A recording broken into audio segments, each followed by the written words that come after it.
Bismillahirrahmanirrahim. Assalamualaikum warahmatullahi wabarakatuh. Alhamdulillahirabbil alamin. Saya bertemu lagi dengan kalian dalam pembelajaran jarak jauh atau yang kita kenal dengan daring pada MK Akhlak Tasawuf semester 1 jurusan Pendidikan Agama Islam IAIN Syekh Nurjati Cirebon. Semoga kalian tetap sehat dan juga dalam lindungan Allah Subhanahu wa taala. Amin amin ya rabbal alamin. Asyhadu an la ilaha illallah wa asyhadu anna Muhammadar Rasulullah. Allahumma sholli ala sayyidina Muhammadin wa ala alihi wa sahbihi wasallam. Asyhadu an la ilaha illallah wa asyhadu anna Muhammadar Rasulullah. Allahumma sholli ala sayyidina Muhammadin wa ala alihi wa sahbihi wasallam. Asyhadu an la ilaha illallah wa asyhadu anna Muhammadar Rasulullah. Allahumma sholli ala sayyidina Muhammadin wa ala alihi wa sahbihi wasallim. Alhamdulillah, pada pertemuan kali ini saya akan menjelaskan tentang thariqah, murid dan mursyid.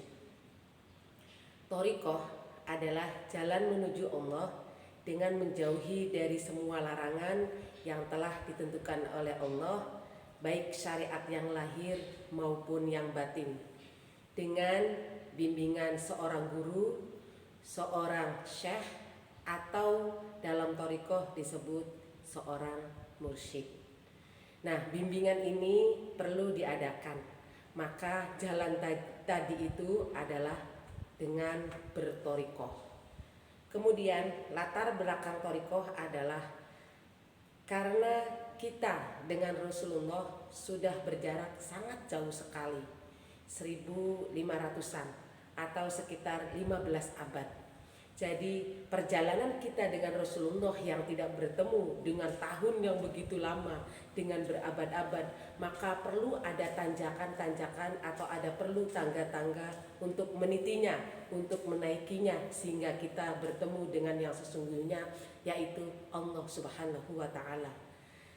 Ini sudah terjadi sebelumnya pada umat Nabi Musa ketika ditinggal oleh seorang nabi, Nabi Musa di situ 40 hari, maka rakyatnya sudah menyembah kepada anak sapi.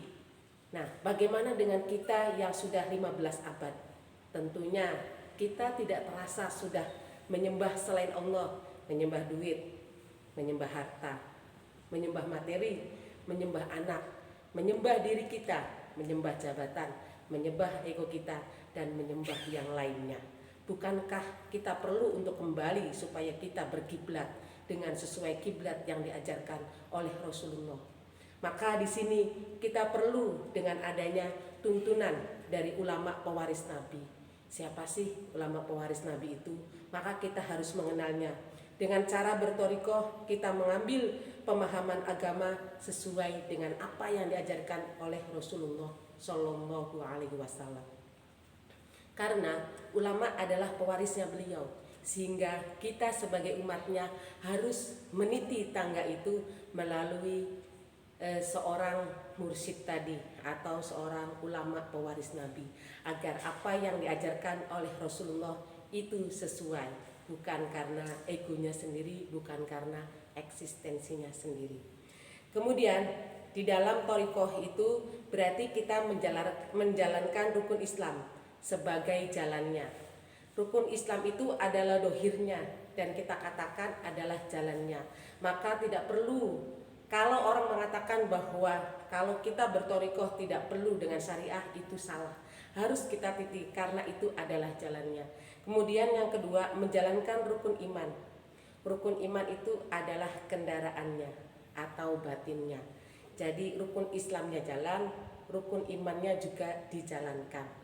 Kemudian yang ketiga yaitu menjalankan rukun ihsan, menggabungkan antara zahir dan batin, antara rukun Islam, rukun iman digabungkan dengan rukun ihsan. Kemudian yang keempat yaitu menjalankan akhirat sebagai terminalnya, tujuan akhir. Nah, ini penggabungan antara rukun Islam, rukun iman, rukun ihsan, kemudian digabungkan nanti di akhirat itu adalah tujuan akhir supaya kita menjadi orang yang benar-benar kenal dengan Sang Penciptanya. Thariqah juga mengajak manusia mencapai kebahagiaan dunia, yaitu zahir, dan kebahagiaan akhirat, yaitu batin. Apa sih kebahagiaan dunia itu? Bukankah bahagia dengan materi? Bukankah bahagia dengan anak? Bukankah bahagia dengan orang tua? Bukankah bahagia dengan keluarga? Tentunya tidak, kalau semuanya tidak didasari, tidak mengenal Allah Subhanahu wa Ta'ala. Kemudian berthariqah juga membuka hijab gelap. Hijab gelap itu adalah hijab yang ada pada diri kita. Yang ada pada diri kita seperti nafsu kita, seperti keinginan, seperti ego, seperti eksistensi, seperti jabatan kita, seperti saya merasa tahu, saya merasa bisa, saya merasa mengerti, saya merasa memiliki, saya merasa dan merasa segalanya. Itulah yang perlu kita buka. Hijab itulah yang nanti bisa kita tidak bertemu dengan Allah. Dengan hijab gelap tadi, maka perlu kita buka hijab gelapnya, bahwa saya tidak tahu, saya tidak bisa, saya tidak punya apa-apa, saya tidak memiliki apa-apa. Semuanya karena Allah Subhanahu wa Ta'ala. Kalau kita sudah menerima bahwa semuanya dari Allah Subhanahu wa Ta'ala, insya Allah kita sudah membuka hijab gelap kita. Kemudian melalui thariqah juga, maka kita perlu membuka hijab nur atau hijab terang. Jadi kalau sudah hijab gelap kita buka, maka kita menaiki tangga berikutnya, yaitu hijab nur. Hijab nur itu apa? Hijab adalah penghalang cahaya yang masuk pada diri kita. Maka di sini kalau tadi adalah diri kita, sekarang kita mengadakan interaksi dengan yang lain, yaitu dengan ulama pewaris Nabi, dengan para syuhada, dengan para solehin, dengan imam thariqah. Kita harus kenal dengan beliau-beliaunya supaya apa? Hijab terangnya terbuka. Kalau kita tidak kenal, maka bagaimana beliau akan kenal kepada kita? Kalau kita tidak membaca sejarahnya, bagaimana kita akan kenal dengan beliaunya? Kalau kita tidak pernah datang ke rumahnya, bagaimana tuan rumah akan tahu tentang tamunya itu? Tetapi kalau kita sering datang dengan cara memberikan hadharah Fatihah, dengan cara sering berkunjungnya, insya Allah ulama pewaris Nabi tadi akan mengenal kita. Kemudian dengan kita mengenal ulama pewaris Nabi, dengan kita mengenal imam thariqah, maka insya Allah hijab nurnya tadi itu sudah terbuka. Artinya jalan untuk menuju ma'rifatullah insya Allah akan segera tercapai. Kemudian hal tersebut tidak bisa dilakukan kalau tanpa ada bimbingan. Bimbingan dari siapa sih? Bimbingan dari seorang mursyid, dari seorang guru, dari imam thariqah yang sudah ahli di bidangnya tentang bagaimana supaya kita kenal dengan Allah Subhanahu wa Ta'ala. Mursyid adalah guru yang bertanggung jawab secara zahir dan batin. Nah, ini seorang mursyid itu tidak akan meninggalkan muridnya, baik zahir maupun batinnya, sehingga beliau bertanggung jawab terhadap apa yang dilakukan oleh muridnya. Maka di sini seorang murid, jika dia dalam bimbingan seorang mursyid, insya Allah apa yang dia lakukan itu akan dipantau oleh seorang mursyid tadi. Sehingga fungsinya mursyid di sini adalah menjadi yahadi, petunjuk. Contoh, jika ada anak mau menuju ke timur, kemudian dia tidak tahu timur, arah timur itu seperti apa, maka akan diarahkan bahwa timur itu adalah sebelah kanan, atau timur itu di sebelah kiri, atau timur itu adalah di depan. Itulah seorang mursyid. Ketika muridnya tidak tahu arahnya yang benar itu seperti apa, maka akan dibimbingnya dengan ya hadi tadi sebagai petunjuknya. Kemudian adalah ya alim, dengan pengajaran. Perlu adanya pembelajaran, perlu adanya saling berinteraksi antara murid dengan mursyid, supaya apa? Pengajaran tadi sampai, supaya pembelajaran tadi itu sesuai dengan syariat yang diajarkannya. Dengan adanya pengajaran, kesalahan benar itu akan diketahuinya. Kemudian yang diberikan pengajaran tadi tersebut adalah dari seorang mursyid yang benar-benar alim, adalah orang yang profesional di bidangnya. Kemudian yang ketiga adalah mursyid itu sebagai khobir, memberikan peringatan. Jika seorang murid tidak sesuai dengan petunjuk tadi, tidak sesuai dengan ajaran tadi, maka murid tersebut adalah melanggar. Murid ketika melanggar tadi, seorang mursyid akan memberikan peringatan bahwa untuk menuju ke timur itu tidak boleh melalui seumpama dengan jembatan, cukup dengan langkah yang seperti ini dan berikutnya. Nah, inilah fungsinya mursyid tadi. Ketika seorang murid itu salah, beliau akan memberikan peringatan terhadap muridnya. Kemudian yang keempat, mursyid itu adalah ya mubin, memberikan penjelasan. Kenapa sih kalau lampu merah itu kita harus berhenti? Kenapa sih kalau lampu kuning itu kita harus berhati-hati? Kemudian kenapa sih kalau lampu hijau kita jalan? Maka di situ akan memberikan penjelasan tentang apa sih fungsinya lampu merah, apa sih fungsinya lampu kuning, apa sih fungsinya lampu hijau. Itulah fungsinya mursyid. Maka kalau seseorang itu dikatakan mursyid kalau sudah mempunyai 4 item.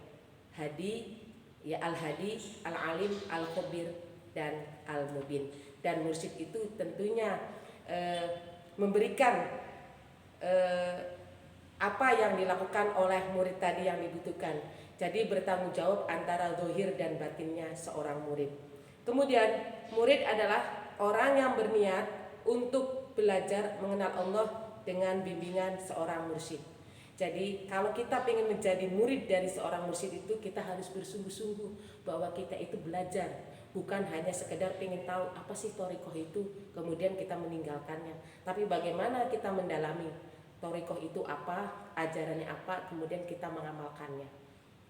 Itu namanya murid yang benar-benar mempunyai kesungguhan untuk belajar serta mengamalkannya. Yang kedua yaitu mengikuti janji dengan syahadat, untuk melakukan segala sesuatu hanya untuk Allah dan Rasulnya. Dengan syahadat asyhadu alla ilaha illallah tadi, bahwa saya bersaksi tidak ada Tuhan selain Allah, berarti hanya Allah lah yang kita sembah, tidak ada lainnya seperti materi, anak dan seterusnya. Kemudian wa asyhadu anna Muhammadur Rasulullah, dan hanya Rasulullah lah, Nabi Muhammad adalah sebagai utusannya yang menjadikan teladan bagi kita dan kita mengikuti teladannya. Itu ada perjanjian seperti itu di awal sebelum kita lahir ke dunia. Maka kita perlu dengan melakukan seringlah bersyahadat dan diikuti dengan sholawat, karena dengan sholawatlah untuk menyambungkan diri kita kepada Rasulullah, karena kita tidak akan mungkin mencapai tangga yang tertinggi kecuali ada tangga-tangga di bawahnya. Kemudian seorang murid juga melaksanakan sholat sunnah seperti duha dan tahajud selama 40 hari berturut-turut. Fungsinya apa? Dengan sholat tadi adalah kita berkomunikasi dengan Allah Subhanahu wa Ta'ala. Komunikasi di awal itulah ketika kita melafalkan Allahu Akbar, itu rasa wujud zat dan sifat Allah menyatu dengan diri kita. Maka ketika kita melafalkan Allahu Akbar, hayatilah bahwa yang di depan kita adalah sesuatu yang sangat penting sekali daripada yang lainnya, daripada harta, daripada pacar kita, daripada suami kita, daripada orang tua kita, yaitu adalah sang pencipta kita, Allah Subhanahu wa Ta'ala. Maka sebelum kita sholat, kita ini berjanji pada diri kita bahwa nanti kita akan bertemu dengan sesuatu yang sangat istimewa, yaitu Allah Subhanahu wa Ta'ala. Insya Allah ketika lafaz Allahu Akbar, maka zat sifatnya tadi nyatu dengan diri kita. Kemudian yang kedua, zikir terus menerus setiap hari, setiap waktu. Fungsinya zikir itu supaya kita ingat kepada siapa? Ingat kepada Allah. Ketika kita melafalkan Allahu Akbar, bagaimana lafaz kita mengucapkan Allahu Akbar? Hati kita mengucapkan Allahu Akbar, dan kita tahu bahwa Allahu Akbar adalah Allah Maha Besar. Tidak ada yang lebih besar, tidak ada yang lebih tinggi, tidak ada yang lebih agung kecuali Allah Subhanahu wa Ta'ala. Dengan zikir tujuannya supaya kita ingat kepada Sang Khalik. Kemudian yang ketiga yaitu tawasul kepada orang tua, guru mursyid, wali, para nabi dan Rasulullah. Kenapa sih harus ada orang tua? Karena sebelum ada kita, orang tualah yang kemudian ada di dunia ini. Orang tualah yang dengan kasih sayangnya, tanpa minta balas jasa kepada anaknya yang melahirkan kita, maka kita perlu adanya wasilah kepada orang tua. Pengorbanannya seorang anak kepada orang tua tidak sama pengorbanan orang tua kepada anaknya. Anak tidak akan sanggup membalas jasa orang tua, maka kita wasilah kepadanya. Yang seperti kemarin saya katakan adalah 11 kali kepada ibu dan 11 kali kepada ayah. Itu di hari-hari biasa. Namun di hari lahir kita, contohnya seperti hari lahir kita adalah hari Senin, maka di malam Senin itu 41 hari untuk orang tuanya, terutama ibunya. Kemudian yang kedua, dengan mengucapkan atau dengan ada niat bahwa saya meminta maaf.